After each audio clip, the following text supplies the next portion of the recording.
Setiap hari sirene meraung di Israel, tapi kali ini bukan sekadar tanda bahaya biasa. Itu adalah gema dari sebuah lingkar api perlawanan yang datang dari segala penjuru. Dari Gaza yang menembakkan roket bawah tanah, Lebanon dengan rudal Hizbullah, drone jarak jauh dari Yaman, tembakan artileri dari Suriah, hingga bayangan milisi Irak yang ikut menekan dari belakang layar. Tel Aviv kini berada dalam situasi yang belum pernah mereka bayangkan, dikepung dari segala arah oleh lawan yang tidak berbaju sama, tapi punya semangat yang sama.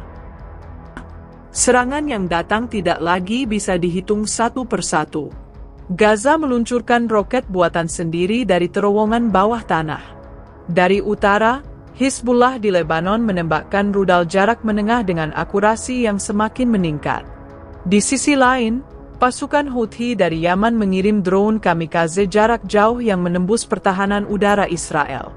Dari arah Golan, Suriah ikut memberi tekanan dengan tembakan artileri sporadis. Dan jangan lupa, milisi Irak yang punya hubungan erat dengan Teheran juga disebut ikut memainkan peran dalam koordinasi serangan ini.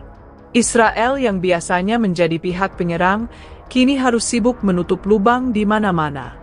Ibarat tim sepak bola yang biasanya menyerang habis-habisan, kali ini mereka hanya bisa bertahan, bahkan kiper pun kewalahan menghadapi tembakan bertubi-tubi. Israel tentu tidak tinggal diam. Jet tempur dikerahkan, sistem pertahanan Iron Dome dipacu hingga batas maksimal, dan unit operasi rahasia diluncurkan untuk menargetkan lokasi peluncuran. Namun masalahnya, setiap kali Israel menyerang satu titik, dua titik baru muncul dari arah lain. Inilah yang disebut para analis sebagai perang asimetris modern. Bukan lagi tentang siapa punya tank lebih banyak, tapi siapa bisa membuat lawan kehabisan stamina duluan. Serangan serentak ini bukan hanya menghantam militer Israel, tapi juga mengguncang politik Tel Aviv. Perdana Menteri Netanyahu dikabarkan menghadapi tekanan internal. Bayangkan, di tengah rapat kabinet darurat, sirene meraung, membuat semua orang harus turun ke bunker. Itu seperti pemain catur yang sudah merencanakan langkah, cek mate, tapi tiba-tiba papan catur dilempar lawan. Di sisi lain, dunia Arab dan sebagian dunia internasional melihat ini sebagai titik balik.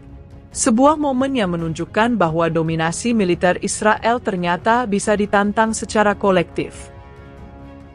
Namun, di balik dentuman bom dan roket, ada wajah-wajah manusia. Anak-anak Gaza berlari ke bunker darurat, keluarga Israel bersembunyi di ruang bawah tanah, warga Lebanon, Suriah, dan Yaman yang kehilangan rumah akibat serangan balasan. Perang ini bukan sekadar angka atau strategi, melainkan luka yang diwariskan dari generasi ke generasi. Setiap sirene bukan hanya alarm perang, tapi juga alarm trauma bagi anak-anak yang tumbuh dalam bayang-bayang konflik. Pengamat militer menyebutkan, inilah bentuk nyata dari lingkar api yang selama ini diperingatkan Israel. Mereka menghadapi musuh bukan dalam bentuk satu negara, melainkan jaringan lintas batas yang terhubung oleh satu semangat. Pertanyaannya kini, berapa lama Israel bisa bertahan menghadapi tekanan simultan ini? Dan apakah Amerika Serikat serta sekutunya akan terlibat lebih jauh untuk menahan laju eskalasi? Serangan berlapis ini jelas mengubah peta konflik di Timur Tengah. Israel yang selama ini digambarkan dominan, kini harus menghadapi kenyataan pahit. Mereka tidak hanya melawan satu lawan, tapi sebuah jaringan perlawanan yang tersebar di banyak negara. Lebih jauh, peristiwa ini bukan hanya soal militer, melainkan juga opini publik dunia. Banyak yang mulai melihat bahwa konflik ini sudah melampaui batas pertarungan dua pihak saja. Ini adalah konflik yang melibatkan generasi, wilayah, dan masa depan kawasan. Dan jika Israel tidak menemukan jalan keluar diplomatik, lingkar api ini bisa saja berubah menjadi badai yang lebih besar lagi.